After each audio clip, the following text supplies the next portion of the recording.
Olá, tudo bem? Espero que você esteja se cuidando.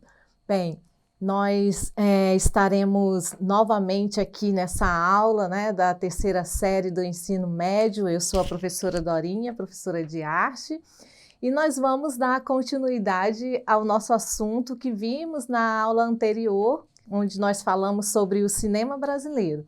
E hoje nós iremos falar sobre o cinema norte-americano.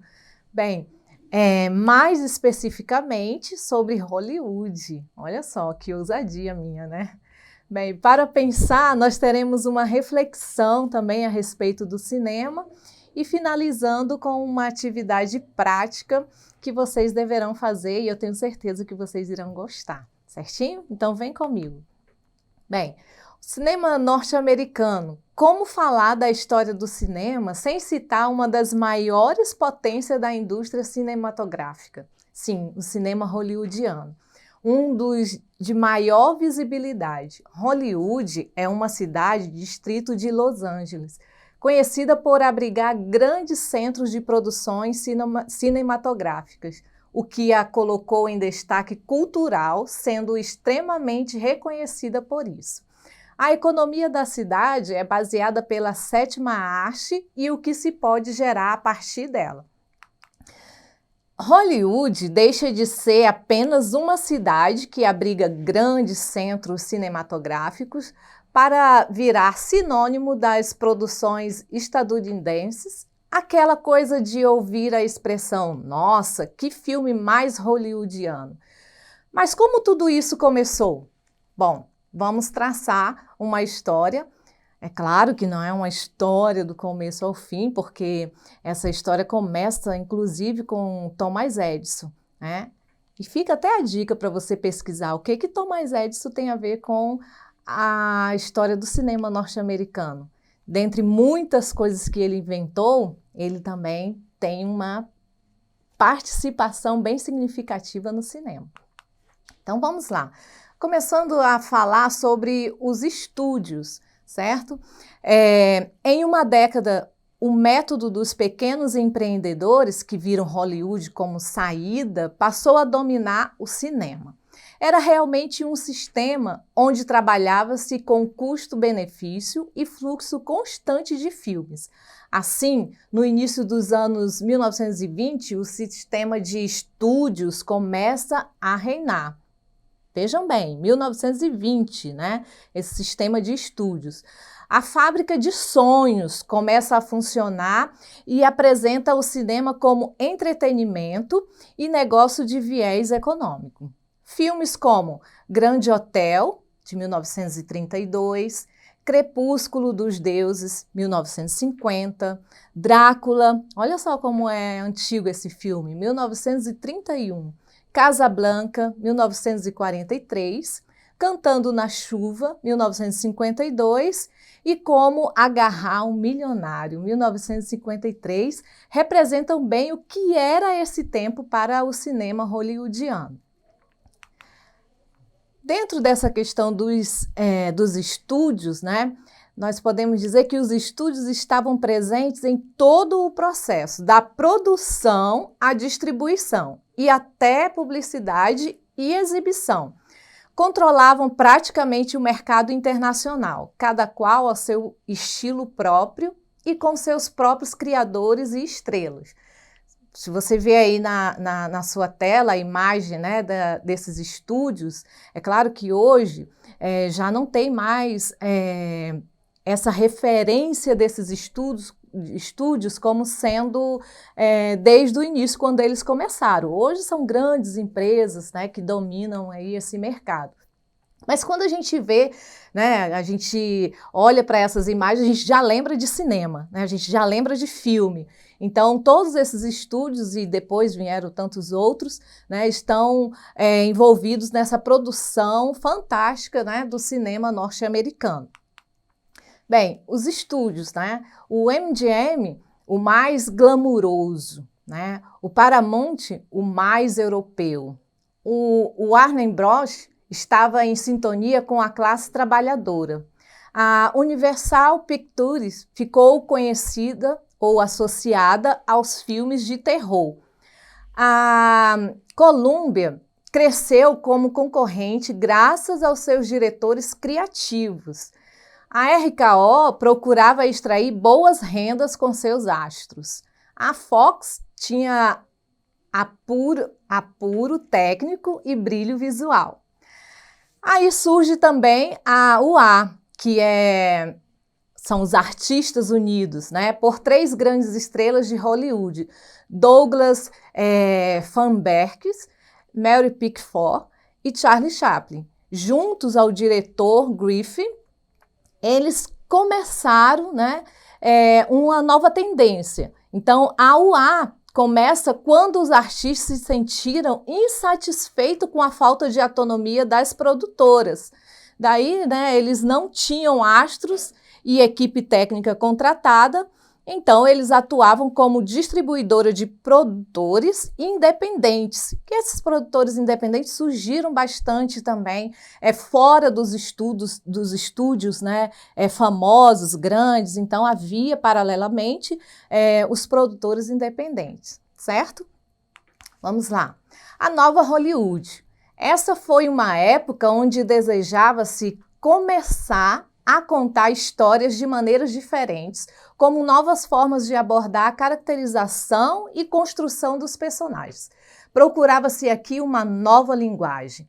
É o momento em que começam a surgir cineastas que estudaram o cinema e suas técnicas em universidades, ou seja, havia uma formação acadêmica. Existem alguns filmes, como Easy Rider, de 1969, que marcaram essa virada para a nova Hollywood. Nova no sentimento, na linguagem, na técnica e na forma como chegava ao público. É a casa de alguns dos diretores que mais conhecemos, como Francis Ford Coppola, Steven Spielberg, George Lucas, Brian De Palma, Stanley Kubrick e Martin Scorsese. Como bem sabemos, alguns desses continuam a produzir até hoje. Seus filmes passaram a fazer sucesso com críticos e com os públicos também. Vamos continuar falando um pouquinho agora sobre a Hollywood atual, né? Atual, mas que o que temos de atual em Hollywood começa pela década de 1980. Os adventos da tecnologia influenciavam a forma como os espectadores passariam a experienciar o cinema e também como ele passaria a ser feito. Então, a tecnologia vem para que haja esse avanço no cinema, certo? Falamos aqui das fitas e do home video, que agora permitiam que o cinema fosse levado para dentro de casa. Nota-se uma queda de bilheteria nos cinemas, mas ainda assim, a nova onda era vista como oportunidade para diferentes negócios. Então, era um novo momento que eles estavam vivenciando e deveriam aproveitar esse momento também para inovar, certo? Então, nós temos nessa época, né, os VHS, os filmes de baixíssimo custo, os chamados caseiros, começavam a aparecer. O acesso a câmeras de vídeo e fitas VHS davam liberdade para que as pessoas mostrassem sua criatividade. Não sei se vocês conhecem, né, a fita VHS. Então, as pessoas passaram a ter acesso, né, aos filmes e levar para sua casa, certo? Então, esse instrumento aqui, né, esse objeto aqui guarda os filmes que antes isso não acontecia. Então, as pessoas poderiam ter o filme que desejasse em casa, né? E aí nós temos também os DVDs. Com o desenvolvimento e crescimento dos DVDs no início do século XXI, o mercado começa a enxergar a possibilidade de novas maneiras de aproximação com os espectadores. É aí que cenas extras, vídeos de bastidores, de conversa com a equipe, começa a interagir a integrar, aliás, o material. Então, nós temos os DVDs, né? Os famosos making-off, né? Que vem no final do filme, que vem como opção extra também dentro dos DVDs. Então, com o surgimento dos DVDs, também surgiram novas possibilidades, né, para o cinema, certo? Bem, continuando.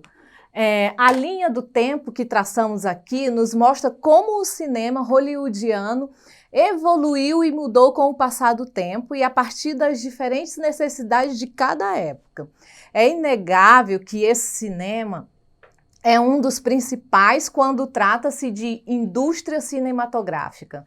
Esperamos que aqui você possa ter entendido um pouco mesmo, porque foi bem resumido, de sua grande história e como chegamos ao que vemos hoje. Todo esse conteúdo foi tirado do site Instituto de Cinema de São Paulo, escrito por Mariana Marques, e você tem aí o endereço do site, você pode acessar e ter o material todo na íntegra, certo? Bem, mas eu não poderia terminar a aula sem falar dos filmes de super-heróis que moldaram a Hollywood atual. Eu vou citar aqui para vocês pelo menos 5 desses filmes. Um deles é Batman e Robin, de 1996, Homem de Ferro, de 2008, Lanterna Verde, 2011, Os Vingadores, 2012 e Quarteto Fantástico, de 2015. Se você ainda não assistiu nenhum deles, fica aí a dica, tá bom? Bem, para pensar e refletir um pouquinho. Pensa aqui comigo, cinema como arte ou entretenimento? Ou as duas coisas junto? Você pode ver o cinema apenas como arte ou também como entretenimento? Cinema como peça artística ou mercadológica, né? É só no sentido financeiro, econômico? Ou há, sim, muito de arte dentro, né, de um filme, né, na produção de um filme? E sobre a pirataria, o que você acha? Viram quantas coisas aconteceram na história do cinema? Quanto esforço, quanto trabalho, e hoje a gente vê tanta pirataria. E você sabia que pirataria é crime? Pois é. Então, vamos dizer não para a pirataria e vamos ter acesso aos filmes originais, né? Vamos ao cinema, vamos assistir na televisão, na TV aberta, para você que não tem canal fechado, mas vamos apreciar de verdade os filmes.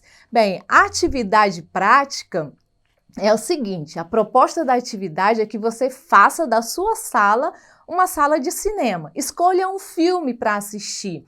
Pode ser um filme que vai passar na TV aberta, se programe para o dia, para o horário. Convide sua família para assistir juntamente com você.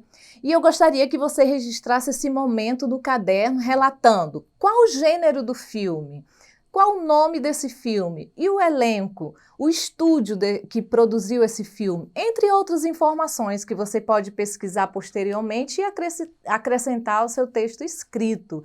Não esqueça de enviar para o seu professor ou para a sua professora, tá bom? Espero que você tenha um bom filme e uma boa atividade. Gente, não esqueça de acessar a plataforma Eduque para você rever essa aula, para você ver algumas coisas que passou muito rápido e você não conseguiu memorizar ou captar a mensagem, né? Vamos dizer assim. Então, reveja, né? Acesse a plataforma e tenha acesso novamente a essa aula, veja quantas vezes você quiser. Não somente essa aula, mas as outras aulas das outras disciplinas também. Gente, terceirão, se cuidem, tá? Estamos juntos e saibam que o esforço de vocês durante esse ano tão difícil que nós estamos vivendo vai valer a pena. Não desistam, sejam persistentes e insistentes nos estudos de vocês. Tchau, tchau, foi um prazer e muito obrigada por estar comigo nessa aula.